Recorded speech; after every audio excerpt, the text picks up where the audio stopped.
une mobilisation comme les précédentes contre cette réforme injuste et injustifiée des retraites qui a été engagée par le président de la République et son gouvernement et qui a été adoptée non pas par une majorité à l'Assemblée nationale mais par le passage en force avec l'article 49.3 et donc c'est un déni de démocratie.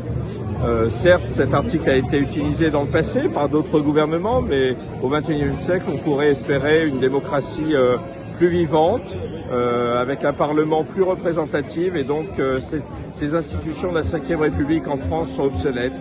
Donc il faut véritablement un combat aussi institutionnel.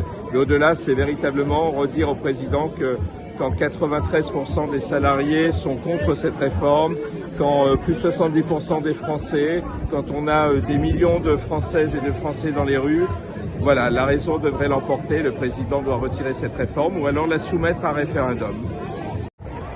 Didier Blaise, de Sud Éducation, Union syndicale solidaire de Loir-et-Cher.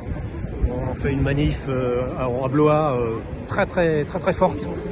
Presque aussi forte que celle qui était déjà la plus forte. Il doit y avoir peut-être 12 000 personnes, et pour Blois c'est vraiment énorme.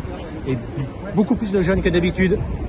Et une diversité assez importante, y compris il y a des agriculteurs, de la Confédération paysanne, il y a des écolos bien sûr. Et oui, non, c'est vraiment très diversifié et très bon enfant, ça se passe vraiment très bien. Et ça a commencé ce matin par le filtrage sur les gros carrefours de Cap-Ciné à Blois, où l'accueil a aussi été très favorable. Et là, on sent que le discours de Macron n'a pas du tout l'effet qu'il devait attendre, parce que les gens sont toujours aussi nombreux et toujours aussi mobilisés. Morgan, agent de restauration à l'hôpital. Donc c'est une belle manif. Je ne sais pas si je dois dire plus, mais il y a quand même pas mal de monde. Une intersyndicale réussie encore une fois. Donc il va falloir que Macron y revienne en arrière. Voilà.